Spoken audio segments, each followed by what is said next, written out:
আমরা বিশ্বাস করে বাংলাদেশ জাতীয়তাবাদী দলের নেতৃবৃন্দ, নেতৃবৃন্দ গণতন্ত্রের অতন্ত্র প্রহরীর ন্যায় বাংলাদেশের সারাটা বাংলাদেশের সরকারি স্থাপনা, মসজিদ, মন্দির সহ সব কিছুর নিরাপত্তার দায়িত্ব রয়েছে বাংলাদেশ জাতীয়তাবাদী যুবদল, ছাত্রদল এবং কেন্দ্রীয় নেতৃবৃন্দ। প্রিয়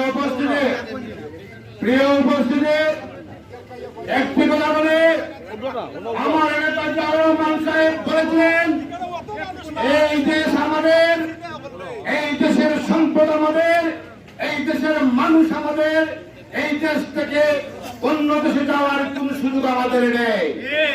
আমরা জাতীয়তাবাদী পরিবার এই কথাকে বিশ্বাস করি এবং আজকে আমাদের উপর গুরুত্বপূর্ণ দায়িত্ব এসেছে।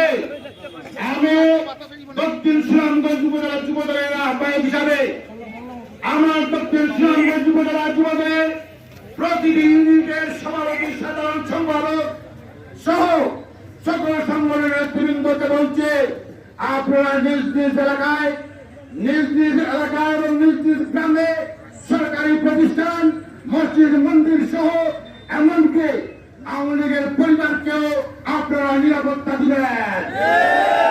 কারণ আমরা খুনি নয়, আমরা স্বৈরাচার নই, আমরা গণতন্ত্রে বিশ্বাস করি। যারা ভুল করেছে তারাই আজকে পস্তাইতেছে। আপনারা দেখেছেন এই শেখ হাসিনা সরকার কত নির্লজ্জের মতো আওয়ামী লীগকে টিম করে এই দেশ থেকে পালিয়েছে। আমি 2014 সালে আমার সংগ্রামী নেতা আন্তর্জাতিক যখন যুবদলের সভাপতি ছিলেন